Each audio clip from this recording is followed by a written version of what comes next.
Assalamu alaikum wa rahmatullahi wa barakatuh. Siku moja mwaka wa 1994 nilikuwa mwanafunzi wa chuo kimoja kule Kenya, Mombasa, kinaitwa Mahad Kisauni. Nilikuwa nikisoma pale marhala thanawia. Alikuwepo pale mwalimu mzuri sana wa somo la tarikh au history, anaitwa Sirajur Rahman An-Nadawi rahimahullah. Amefariki nafikiri miaka 3-4 imepita. Alikuwa ni mwalimu bingwa wa sira, kiasi kwamba nikikuambieni wanafunzi walikuwa hawapendi kukosa somo lake, yani hisa yake. Alikuwa ndio mudir au kiongozi wa mahad, lakini pia alikuwa akisomesha somo la sira. Wanafunzi wakiwa wanaumwa, ni wagonjwa, huwa wanalala tu kwenye nyumba zao zile za sakana. Lakini siku ikiwa ni siku ya somo la Sheikh Siraj, wagonjwa pia wanaondoka vitandani, wanakuja darasani kwa muda ule ambao atasomesha Sheikh. Akimaliza wanarudi kulala. Hili nimewahi kulishuhudia kwa nafsi yangu. Unajua, mwanafunzi anakuwa na tabia, huwa hapendi sana kusoma, na sote tumepitia katika marhala hizo. Tunakimbia bila kujua kwamba umuhimu wa ile elimu ni kitu kikubwa sana. Lakini utashangaa kuona mwanafunzi anaumwa na anaingia darasani kwa sababu tu anaisomesha ni mtu fulani. Huyu Sheikh alikuwa hodari sana, Mungu amrehemu rahmatan wasi'a, kwa sababu alikuwa akitusomesha history, ilikuwa akituelezea vitu ambavyo sio vya kawaida, huwezi kuvipata kwa mtu yoyote mwingine. Alafu yeye mwenyewe kila sehemu anazotutajia alikuwa ameshawahi kufika. Mwana historia ambaye amezuru sehemu nyingi za dunia. Akikupa historia ya Madrid au Spain, Andalus, atakutajia kila pahala, Gharnata, Qurtuba au Cordoba kama wanavyosema, na pahala pote ulimwenguni. Akija Shamali Afrika, Tunis, Marrakesh na mahala pengine, akiondoka kenda China, wapi wapi, sehemu zote hizo amefika, na natuelezea kwa kuona na kusoma katika vitabu. Wanasema laisa al-khabar kal-iyan, kusikia sio kama kuona mwenyewe. Siku moja akatuuliza darasani, atadruna kaifa dakhala al-islamu fi Mongolia? Hili suala bado tarinu fi udhuni, ni maneno ambayo bado nayasikia katika masikio yangu nilipokuwa mwanafunzi. Anasema, mnajua Uislamu uliingiaje Mongolia? Kuna nchi inaitwa Mongolia, imepakana na China nadhani. Nchi hii kuna Waislamu kule, na China pia kuna Waislamu. By the way, siku moja tulipokuwa katika ardhi za Maka, tuliwakuta mahujaji kutoka China. Mmoja akawa haamini kama ni Waislamu, akasema ngoja ni wasikilizi wanaposali wanasoma nini, wasije kawa wanasema Kichina wakasoma suratul Fatiha. Wewe umezaliwa katika Uislamu, huwezi kuisoma. Kwa sababu gani? Ndimi zao tayari zimeshakubali la ilaha illa Allah Muhammadur Rasulullah, haziwezi kubabaishwa, wanasoma Qur'an sahihi. Basi anasema kaifa dakhala al-islamu fi Mongolia, mnajua Uislamu uliingiaje katika nchi hii? Tukasema hatujui shekhe. Na mimi leo nakuulizeni, atadruna kaifa dakhala al-islamu fi hadha al-balad? Je, mnajua yupo mtu ana idea Uislamu uliingiaje Mongolia? Hata kama yupo, anyamaze kwanza kidogo ili tupate faida ya umum kwa wale ambao hatujawahi kusikia kaifa dakhala al-islamu fi hadha al-balad. Tukamwambia hatujui shekhe. Katuambia alikuwepo mfalme. Huyo mfalme katika watu waliokuwa hawapendi Uislamu, yeye alikuwa nambari 1. Bali na watu wa Mongolia wote walikuwa wengi wao wana tabia kama hizo. Wamefika katika chuki yao ya Uislamu kwamba wakionana na Muislamu barabarani, siku ile itakuwa siku ya nuksi kubwa katika maisha yao. Kwamba mtu ametoka nyumbani kwake, njiani akakutana na Muislamu, siku yangu yote imeshaharibika kwa kuonana na huyo mtu. Wapo watu aina hiyo. Makuraishi pale Maka walikuwa na tabia kama hizo. Walikuwa wakitia nia ya kwenda kufanya ibada ya hija, alafu wakitaka kurudi majumbani kwao walikuwa hawapiti kwa mlangoni, wanaparamia nyumba. Wanasema hairuhusiwi tena kupita katika mlango. Qur'ani ikaja ikarekebisha, wa yasalunaka anil ahilla qul hiya mawaqitu linnasi wal hajj wa laysa albirru bi an ta'tu albuyuta min dhuhuriha walakinna albirra man ittaqa wa atu albuyuta min abwabiha wattaqullah la'allakum tuflihun. Hamna mambo hayo. Ukienda nyumbani kwako pita mlangoni, sio unapita juu ya dari. We nani? Kwani paka? Hayo mambo hakuna. Hivi ndivyo Qur'ani ilivyokuja inasawazisha kila makosa. Kuna watu walikuwa wakimwona Muislamu wanasema afsada yaumi, leo ameiharibu siku yangu yote. Muislamu sina chochote nitakachokipata, kama ni biashara, kama ni nini, zote leo zimeharibika kwa kuona uso wa huyu mtu mbaya.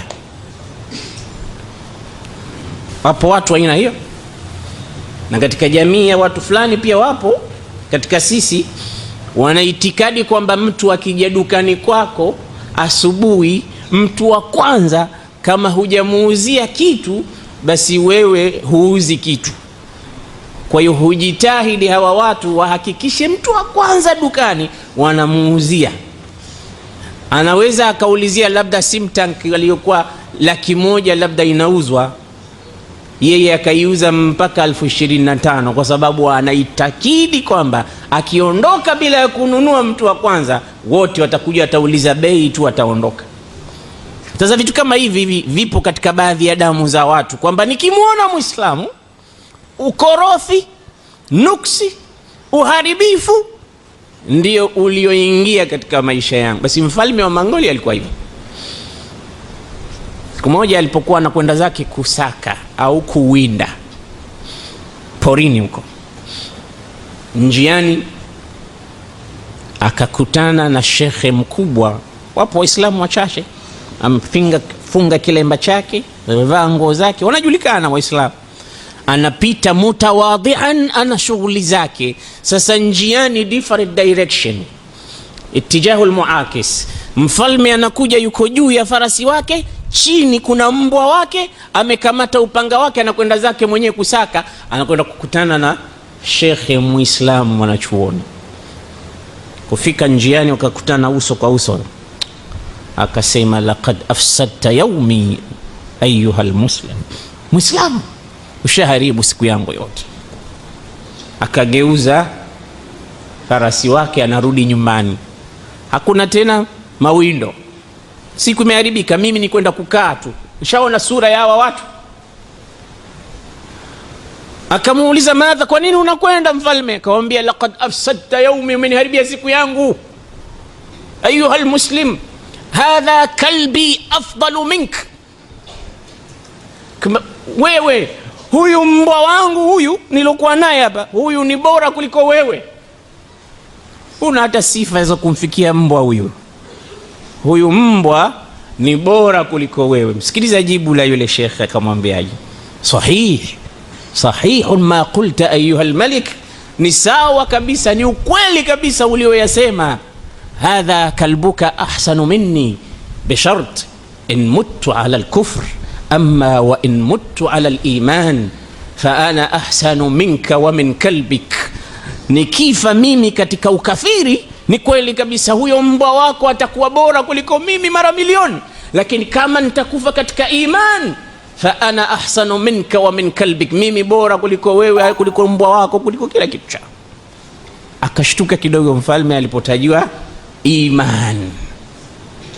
Iman, ndugu zangu, hakikisha unapigania na kupigana na nafsi yako, unajaza katika nafsi yako kitu kinachoitwa iman. Ikhwani, tunasali wengi lakini imani hatuna, kwa sababu Muislamu haweki akiba ya maasi katika moyo wake. Haweki akiba. Wanaweka akiba Waislamu kwamba mimi kweli Muislamu, siibi, lakini siku moja nikizikuta milioni 2-3 zimekaa vibaya, mimi siziachi. Hiyo ni akiba. Na mwenye imani haweki akiba hiyo. Mimi sizini, lakini mwanamke mzuri akiniita mwenyewe, mimi nakwenda. Umeweka akiba. Imani inakukataza hata kufikiria vitu kama hivyo. Unawezaje wewe kuja msikitini ukamwibia mwenzako pale pale? Imani. Unawezaje wewe kuwa huna uaminifu katika mambo unayoaminiwa kwa sababu ya imani? Basi in muttu ala al-kufri fakalbuka ahsanu minni wa idha muttu ala al-imani fa ana ahsanu minka wa min kalbi. Nikifa katika imani mimi nitakuwa bora. Akamwambia, kwa nini unayazungumza haya? Akamwambia, kwa sababu imani ni kitu kikubwa sana ambacho ndicho kinachompa mwanadamu value, thamani.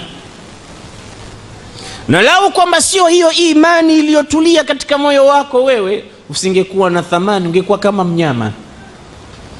Lakini hiyo ndio maana Mtume akasema huwezi kuingia peponi kama huna. Huwezi kuingia katika rehema ya Mwenyezi Mungu ikiwa hiyo haipo. Ndio maana kila ukitajiwa illa alladhina amanu, illa alladhina amanu, illa alladhina amanu wa amilus salihat, na wakatenda matendo mema, imani inakuja nambari 1. Sasa mfalme ikabidi kwake, hawezi kurudi, na yule Muislamu haachi kumchukia, lakini maneno aloambiwa kidogo yamemgusa. Anataka maelezo zaidi. Ma huwa al-iman, kwa nini imani? Akamwambia, basi nipe muda nikueleze ma huwa al-iman. Akamwambia, mimi mfalme sina muda, lakini baba yangu ndio ana mamlaka zaidi kuliko mimi. Atakapokufa yeye, rasmi nitakabidhiwa mimi. Sasa nikikabidhiwa mimi, nitakualika uje nyumbani kwangu unipe maelezo kamili kuhusu imani ni kitu gani. Mfalme akaondoka na baba yule imam akarudi nyumbani kwake. Akamwambia mwanawe, leo katika siku kubwa duniani nimepatana na mfalme, nimemweleza baadhi ya mambo, amenitaka akisha kuwa yeye mamlaka kamili amepewa, nikamshereheshe ma huwa al-iman. Lakini tusikilize habari, tukisikia mfalme amekabidhiwa cheo kamili, tukamsikilize na tumpe imani ni kitu gani. Amekaa muda, miaka inakwenda, hajakabidhiwa mpaka siku aliposikia mfalme yule baba amefariki na yule mtoto ndo ufalme wote amemilikishwa yeye, mzee huku naye ikabidi yuko katika hali mahututi. Akamuhusia mwanawe, ukisikia mfalme wa Mongolia amekabidhiwa na baba yake cheo na ahadi, mimi na yeye wasia wangu huu, nikifa hakikisha unakwenda kumweleza ni kitu gani imani.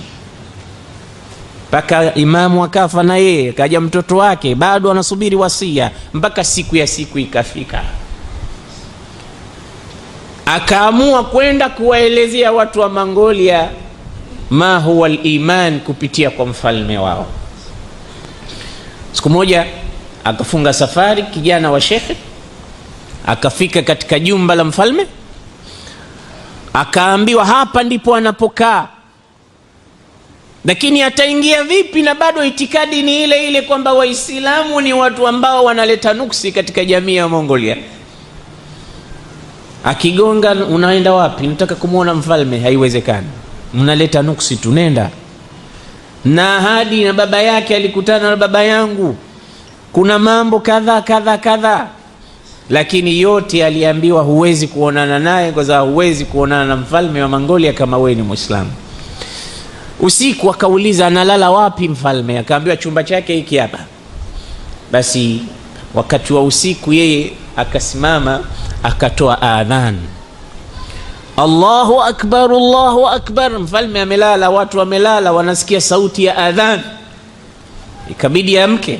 Nani anaika kile? Nikamwambia sauti ya Waislamu hii, mkamateni tena, msimuue, mleteni kwangu akiwa hai, nataka nione ya nini anachotaka.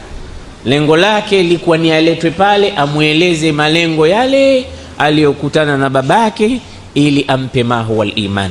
Akakamatwa, akapelekwa, akaambiwa subiri na kuja ueleze malengo yako. Kwa nini unatuwekea kelele? Asema sio kelele, nimekuja kukuelezeni ma huwa al-iman. Unakumbuka siku kadha kadha kadha kadha? Akamkumbusha mpaka akakumbuka, akaanza kumlingania. Mfalme wa Mongolia akasilimu. Kusilimu kwa mfalme wa Mongolia kulisababisha Uislamu kuenea kupitia kwa mtu mmoja tu aliyesubiri, akafanya da'wa kwa mtu mmoja tu, na akasubiri tena na tena mpaka Mwenyezi Mungu akaleta nusra yake. Ufalme wa Mongolia ukawa ni ufalme wa Kiislamu. Leo kuna Waislamu wanamtaja Mwenyezi Mungu na adhana mara 5 kwa siku, na Qur'ani inasomwa, na Uislamu ukapenya kuingia katika majimbo mengineyo. Imani, ndugu zangu, ndiyo inayofanya mtu akawa hai. Lengo langu kwa hakika sio kumzungumzia mfalme wa Mongolia. Nataka kutoa idea moja tu kwamba imani ndiyo iliyowafanya watu wakawa watukufu. Miongoni mwa hao watu ni sahaba wa Mtume anayeitwa Abu Ubaida Amir ibn al-Jarrah. Saidna Umar alipoona Waislamu wamefungukiwa, pesa zimekuwa nyingi, umma umeshatajirika, alijua lazima kunaweza kukatokea mabadiliko, kwa sababu mtu akiwa hana hela na akiwa nazo hata tabia pia hubadilika. Lakini imani, sheria zake na mambo yake huwa haibadiliki kwa hela. Imani huwa imani tu, haibadiliki kwa maasi, haibadilishwi kwa shahawati, haibadilishwi kwa hela. Lakini tabia ya nafsi na mtu, zamani si alikuwa hana kitu, hata mwendo ulikuwa ni wa aina kadha, lakini siku alipopata kitu, mwendo pia hubadilika. Mnamkumbuka Jibrili alipokuja kwa wale watu watatu? Mmoja alikuwa ni kipara haoti nywele, mmoja alikuwa na maradhi ya ngozi, mwingine alikuwa kipofu. Wale watu wote walikuwa na tabia hii, walipofanikiwa wakawa na tabia nyingine, kwa sababu kitu ndicho humbadilisha mtu. Hata kuna watu wanasali kwa sababu tu hawana kitu, wakipata japo 200-300 hawaonekani tena msikitini mpaka zishe, ndo wanakuja tena. Kitu ndicho kinambadilisha mtu, lakini kwa sababu imani haipo sawa.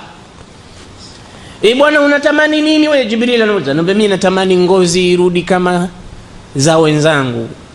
Watu wananiogopa, naona kila mmoja nitamwambukiza. Mimi nikipata ngozi yangu safi, mimi sina tena matatizo. Utapata. Unataka utajiri gani? Angalau ngamia utapata. Ameshapata. Yule anauliza unataka nini? Mimi nataka macho yangu yarudi. Yule nywele zangu zirudi. Nini unataka? Yule mbuzi, yule ng'ombe. Basi wamekuwa matajiri kwa muda mchache. Alafu mtu yule alikuja katika mazingira mengine, amekatikiwa, anamwambia yule aliyokuwa na maradhi ya ngozi, mimi nahitaji kutoka kwako.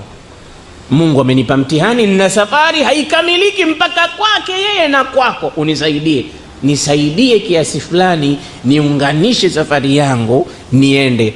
Akamuuliza, hukuona mtu wa kuomba isipokuwa mimi? Umeambiwa na nani mimi natoa misaada? Akisema kaani aarifu, mbona mimi kama nakujua wewe, si zamani wewe ulikuwa na maradhi ya ngozi. Akamwambia shika adabu yako, mimi sina matatizo yoyote, na hii mali unayoiona warathtuhu kabiran an kabirin, nimeirithi kutoka kwa babu wa babu wa babu mal kabiran an kabiri. Maana kuna watu walikuwa na mali, nimeirithi kutoka. Kumbe juzi hakuwa na chochote. Huyu alokuja ndo alomwombea, lakini kajibadilisha ati anamwambia nimeirithi zamani. Akamwambia basi amebadilika huyu, imani haikuwepo. Akamfuata yule mwingine hali kadhalika. Yule kipofu maskini yule akasema, la, wewe unataka kitu, chukua kinachokutosha, mimi niachie unachoona wewe ni sawa. Mimi mwenyewe nilikuwa sina kitu, nilikuwa kipofu, Mungu amenipa neema zake, na mimi kwa nini wanyime waja wake? Chukua. Huyu imani ilikuwepo. Mungu anatuonyesha kwamba mifano ya watu iko hivyo hivyo. Mimi na wewe ndo tupo hivyo hivyo, baadhi yetu imani zipo zinaregarega, wengine wakionjwa kidogo wanafeli. Wa minan nasi man ya'budu Allah ala harf. Uko nchani hivi, kitu kidogo tu mtihani unaanguka. Basi mtu yule aliyekuwa na maradhi ya ngozi baada ya muda mchache yakarudi kama zamani, mali zake zote yakafilisika, akarudi vile vile alivyokuwa zamani. Mwenye upara ukarudi vile vile unang'ara kama zamani. Na yule kipofu akabarikiwa, akaambiwa, wewe umefaulu, wenzako wote wamefeli. Usibadilishwe na kitu, eka ngao ya kutobadilika kwa sababu ya imani yako. Kama huna, itafute. Sayyidina Umar alipoona kwamba Waislamu wameshafungua dola baada ya dola, miji ya Maka na Madina wameshatoka. Dola ya Kiislamu iliasisiwa pale Madina na Bwana Mtume mwaka wa 13 baada nubuwa. Mtume alihama kutoka Maka akaingia zake Madina.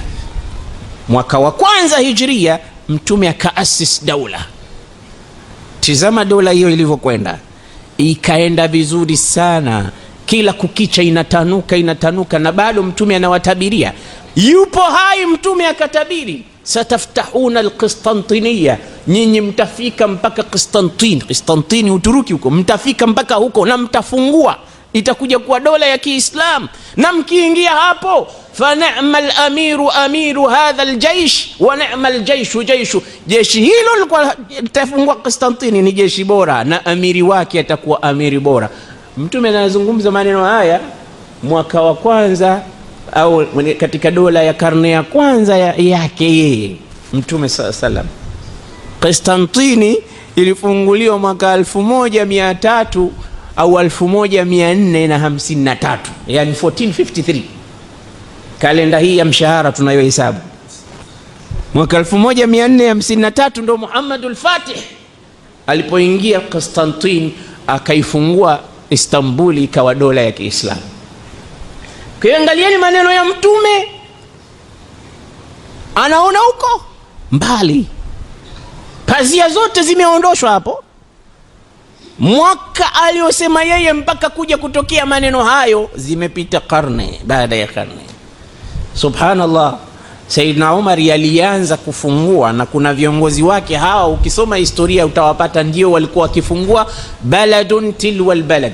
Khalid ibn al-Walid, Abu Ubaida Amir ibn al-Jarrah, Yazid ibn Abi Sufyan, Ikrima ibn Abi Jahl.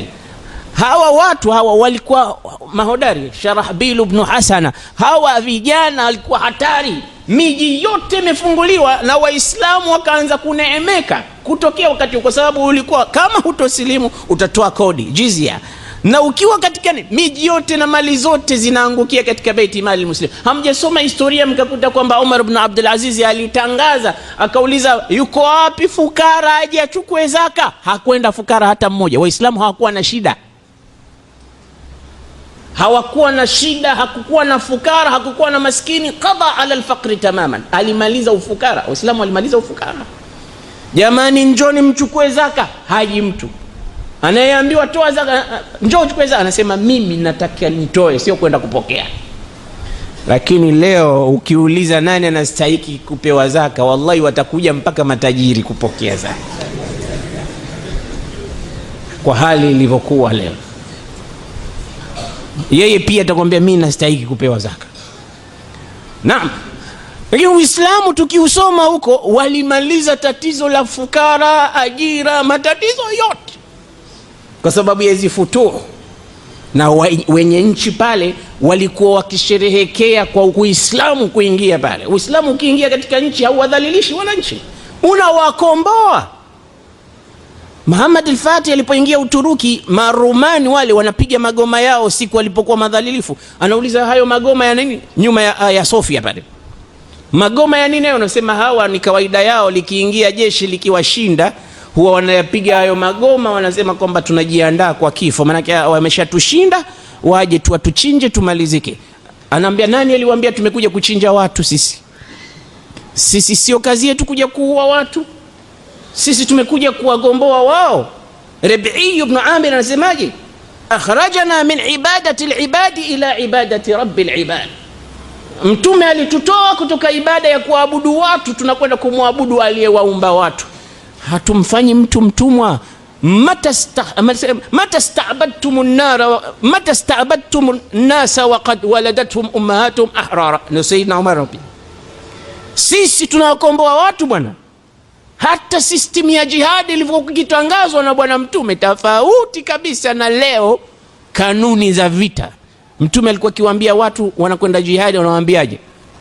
Ughzuhum bismillah fi sabilillah la taqtulu imra'a la taqtulu shaykhan la taqtulu walidan wala man yafirru ila sawma'ati la taqta'u shajaratan muthmira. Sikilizeni maneno ya dhahabu. Hii ni kwa ajili ya Mungu. Msiuwe mtu mzima, msiuwe mwanamke, msiuwe mtoto mdogo, msiuwe watu wa dini wanaokaa katika majumba yao, yazumuna annahum yaabuduna Allah, watu wanaodhani kwamba kazi yao wanaabudu Mungu, hawako katika vita wala hawakupigeni vita, msiwapige. Waqatilu fi sabilillahi alladhina yuqatilunakum wala ta'tadu inna Allaha la yuhibbul mu'tadin. Piganeni na wale wanaokupigana vita na wala msichupe mipaka. Hakika Mwenyezi Mungu hawapendi wenye kupindukia mipaka. Zote hizi ni kanuni alizokuwa akizisomesha Mtume sallallahu alaihi wasallam katika hurubu. Leo jeshi lolote likienda pahala, ikiwa litakwenda kupigana na watu, litakuwa likimkosa mtu wa kupigana naye pale, basi hata mbuzi wao watakoma, watapigwa mabuti pale, hata sufuria jikoni inapigwa. Nini hizi sufuria zimekosa nini? Kondoo, kuku ni wamekosa nini? Hakuna kanuni ya hurb. Mtume alikuwa muungwana, ndio wama arsalnaka illa rahmatan lil alamin. Hivi vitu vyote Mtume sallallahu alaihi wasallam ameonyesha mifano yake. Sasa tizama kitu ambacho Sayyiduna Umar ibn al-Khattab alikiona, anataka kutizama, hal ghayyarathumul futuhat? Hawa Waislamu wamebadilishwa na hii raha ya kupokea mapesa na miji kuwa ya Kiislamu, wameshaanza kulewa mali zinazotiririka katika mifuko yao? Imani imebadilika? Hichi ndicho alichokuwa akikifanyia observation. Aliletewa barua, akaambiwa njoo, wanakuita viongozi wa Sham. Walipoingia katika mji wa Quds huu Palestina, njoo, wanasema hawatoi funguo. Kushinda tumeshinda, mji uko chini ya mikono yetu, lakini wanasema funguo za mji mkuu wa Quds hawatoi kumpa mtu yoyote, labda uje mwenyewe. Sasa sisi tunakuuliza, utakuja?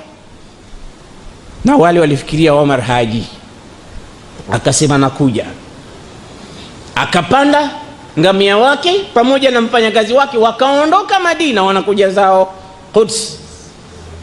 Njiani historia inasema walikuwa wakibadilishana yeye na mfanyakazi wake juu ya kipando kimoja. Anapanda Omar, alafu anashuka, anampisha mfanyakazi wake, anapanda, anashuka, alafu anamwacha ngamia peke yake na yeye anastarehe kidogo bila ya kupandwa. Huruma kama hii uipate mahala popote pengine. Wanakuja kidogo kidogo mpaka mnyama ana haki yake. Mpaka mnyama ana haki yake. Wakafika mpaka karibu na mipaka ya Quds. Mungu akapenda kijana yule kuingia katika mji mkuu wa Quds iwe ni dori yake, yuko juu ya kipando, Omar anatembea kwa miguu. Kijana akakataa. Nitapandaje juu ya mgongo wa ngamia, bosi wangu anatembea kwa miguu? Akamwambia irkab anta wa saamshi ana. Panda wewe Omar, siwezi kuingia mjini hapa, viongozi wote wanakusubiri wewe wakuone, mimi ndo niko juu, wewe ndo kama mtumishi wangu. Abadan, haiwi, panda wewe. Akamwambia wallahi sipandi na wala hushuki wewe, twende hivyo hivyo, nizamu yako wewe. Haya aliyapata pesa ina Omar. katika vita vya Badr, Mtume SAW walikuwa na farasi wawili tu na vipando 70. Wanajeshi ni 313. Hawatoshi kila mmoja katika kipando kimoja. Farasi wawili na vipando vingine ngamia mpaka 70. Ikawa watu watatu wanashirikiana kupanda juu ya kipando kimoja. Kila watu watatu wanabadilishana juu ya kipando kimoja. Hata Mtume yeye na watu wawili wengine wakashirikiana kipando kimoja. Saidina Ali na Marthad ibn Abi Marthad al-Ghanawi wakawa wanapanda juu ya kipando mpaka Mtume.